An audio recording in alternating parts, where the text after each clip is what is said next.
মঙ্গলবার এক ফেসবুক পোস্টে উপদেষ্টা মাহফুজ আলম বলেছেন, মুক্তিযুদ্ধের বিরুদ্ধে যারা যাবেন তারাও মজলুম বাংলাদেশিদের বিরুদ্ধে যাওয়ার কারণে অতীতে পরাজিত হয়েছেন, সামনেও পরাজিত হতে বাধ্য। তিনি বলেছেন, বাংলাদেশপন্থীদের অবশ্যই মুক্তিযুদ্ধপন্থী হতে হবে, এটা উল্লেখ করেছেন এবং বলেছেন, তবে এটাও সত্য যে মুক্তিযুদ্ধ করা অনেকেই ফ্যাসিস্ট ও তাবেদার হয়ে উঠেছিলেন, আজ তারা ছাত্র জনতার কাছে পরাজিত হয়েছেন। জুলাই জাতিকে ঐক্যবদ্ধ করার সুযোগ নিয়ে এসেছে মন্তব্য করে উপদেষ্টা মাহফুজ আলম লিখেছেন, লীগের সাথে বিচার কার্য সম্পন্ন করে বিরোধ মিটিয়ে ফেলা করতেও আমরা আগ্রহী ছিলাম, অথচ দিল্লির আশ্রয়ে থেকে দেশ বিরোধী চক্রান্ত করাকেই তারা বেছে নিল।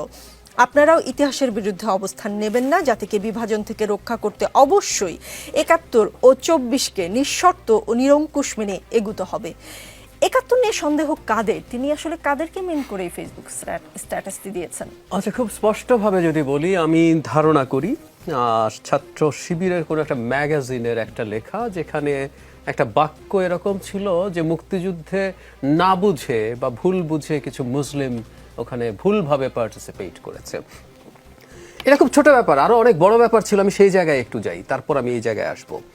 জামায়াতের আমির ডক্টর শফিক কিছুদিন আগে বলেছেন, তারা যদি মুক্তিযুদ্ধের সময় কোনো ভুল করে থাকেন তাহলে তারা ক্ষমা চাইবেন। এক্স্যাক্টলি ওই বাক্যটা ব্যবহার করেছেন। আমি ওই জায়গায় আসি, তারপর এখানে আসব। আমি তর্কের খাতিরে ধরে নিলাম জামায়াত কোনো ওয়ার ক্রাইম বা ক্রাইম অ্যাগেন্স্ট হিউম্যানিটির সাথে জড়িত না, ধরে নিলাম আমি। তারা জড়িত, এটার জন্য যথেষ্ট ডকুমেন্ট আছে, কিন্তু আমি তর্কের খাতিরে ধরলাম যে কোনোভাবেই তারা জড়িত নন। এবং একটা কথা মনে রাখা দরকার, ক্রিমিনাল অফেন্সের জন্য আসলে ক্ষমা হয় না, ওটা কখনো তামাদিও হয় না। ধরে নিলাম তারা পলিটিক্যালি পাকিস্তান একসাথে থাকুক, এটা চেয়েছেন, ফাইন। কিন্তু আমি এটা না ২৫ মার্চ রাতের আগ পর্যন্ত আমি এতে কোনো সমস্যা দেখি না। আপনি চাইতে পারেন যে পাকিস্তান একসাথে থাকবে। ৭০-এর নির্বাচনে যখন কলা গাছকেও নৌকা মার্কায় দাঁড় করিয়ে দিলে ভোট পাচ্ছিল, তখন ৭৪% মানুষ নৌকাকে ভোট দিয়েছে, ২৬% মানুষ কিন্তু নৌকাকে ভোট দেয় নাই। এবং সেটা বাংলাদেশ হওয়ার জন্য না, মানে শেখ মুজিবুর রহমানকে পাকিস্তানের প্রাইম মিনিস্টার বানাতেও চায় নাই এই ভূমির ২৬% মানুষ। হতেই পারে।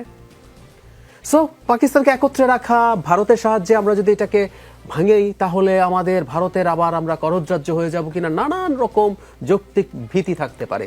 But what happened post 25 March এবং এরপর যে জেনোসাইড শুরু হলো আমাদের এখানে, ওদের পক্ষেও কি আপনি নৈতিকভাবে থাকতে পারেন? যেন আমি নৈতিকভাবে চাই পিটিয়ে মেরে খুন করে পাকিস্তানকে ইনট্যাক্ট রাখুক আর সব সরিয়ে রাখি। আমি একটু এই সময়টাকে হিসাব করি। কিছু জার্নালিস্টকে আমরা জার্নালিস্ট বলি না, এই যে শেখ হাসিনার ইয়েতে যারা যেত সংবাদ সম্মেলনে, কেন করি না? কারণ তারা কোনো পলিটিক্যাল পার্টিকে আসলে সাপোর্ট করেন নাই। তারা জাস্ট একটা গ্যাং অফ মাফিয়া আর গ্যাং অফ ক্রিমিনালসকে তাদের ক্ষমতায় থেকে এই দেশকে ভয়ঙ্কর রকম ভাবে মানুষকে অত্যাচার, নিপীড়ন, লুটপাট করতে সাহায্য করে। সো আমরা বলি যারা ওকে নৈতিক সমর্থনও দিয়েছে তারা কেউ জার্নালিস্ট না, ওরা ক্রিমিনাল আমরা বলি। কিন্তু তো সেটার তুলনায় হাজার গুণ বড় একটা ক্রাইমের সময় এখনো জামায়াতের আমির মনে করছেন যদি ভুল করে থাকেন। সো তাদের এই লেগাসিটা আছে এবং খুবই ফ্রাস্ট্রেটিং টু সি যে তাদের যে ইয়াং পিপল তারা এখনো এই আলাপ করছেন, অথচ মুক্তিযুদ্ধ মানে ইসলামকে সাথে যে মুক্তিযুদ্ধের একটা ডিফারেন্স দেখানোর চেষ্টা হচ্ছে। এই যেমন প্রথম যে মানে আমাদের প্রোক্লেমেশনের যে শব্দ, যে তিনটা এখন আমাদের প্রস্তাবিত হয়েছে যে আমাদের মূলনীতির পার্ট হবে সাম্য, মানবিক মর্যাদা, সামাজিক ন্যায় বিচার, ইসলামের বাইরে কিছু। এবং পাকিস্তান ইসলামের নাম নিয়ে এখানে যা করেছে ওটা ইসলামের কিছু ছিল। এই যে তাদের একটা টেন্ডেন্সি এখনো মানুষের ইমোশনকে তারা কোনো না কোনো ভাবে এনে সেটার বিরুদ্ধে দাঁড় করানোর চেষ্টা, এই ভুল চর্চা থেকে সরে আসে নাই। বাংলাদেশের মুক্তিযুদ্ধ অস্ত্র হাতে করেছে কৃষক শ্রমিকরা। আমি যে কেউকে একটা ডকুমেন্টারি দেখতে বলবো, এটা ইউটিউবে পাওয়া যায়, সেটা হচ্ছে স্টপ জেনোসাইড। ওরা ক্রুরা যখন প্রথম মুক্তিযোদ্ধাদেরকে খুঁজে পায়, সেখানে ভয়েস ওভার, এটা আলমগীর কবিরের ভয়েস ওভার, উনি বলছেন যে লুঙ্গি এবং ভেস্ট পরিহিত লোকজন, লুঙ্গি পরা, কাছা মারা গ্রামের সাধারণ কৃষক শ্রমিক, এই কৃষক শ্রমিক যুদ্ধ করেছে, ও গামছা বিছিয়ে নামাজ পড়েছে, ও নারায়ে তাকবীর আল্লাহু আকবার বলে যুদ্ধ করেছে, ও জীবন আল্লাহর কাছে রেখে যুদ্ধ করতে গেছে। সো অত্যন্ত ভুল এবং মিথ্যা একটা প্রোপাগান্ডা তারা এখন সামনে আনছে। জাস্ট তারা চাইছেন যেহেতু তাদের একটা লজ্জাজনক হিস্ট্রি আছে সেটাকে ধামাচাপা দিয়ে ২৪-এই সব কিছু আছে এটা বলার।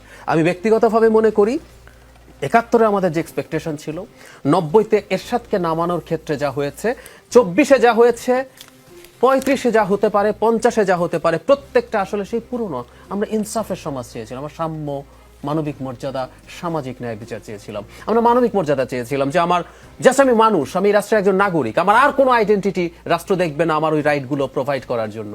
সেই রকম একটা রাষ্ট্রের যে লড়াই, আসলে যদি আমরা চিন্তা করি এই লড়াইটাই যুগে যুগে বিভিন্ন জাতি করে। আমি স্টপ জেনোসাইডকে আবার এখানে কোট করতে চাই। আমাদের ওই ডকুমেন্টারিটা শেষ হয় আমাদের বিভিন্ন জায়গায় তখন যেসব লড়াই চলছিল, আগে চলছিল, যে আমাদের লড়াইটা আসলে একটা কন্টিনিউয়াস লড়াইয়ের পার্ট, যেখানে হিউম্যান কাইন্ড তার প্রাপ্য রাইটের জন্য ফাইট করে, সে তার জন্য একটা ইনসাফের সমাজ কায়েম করার জন্য ফাইট করে। ওটা আমাদের ওই ফাইট।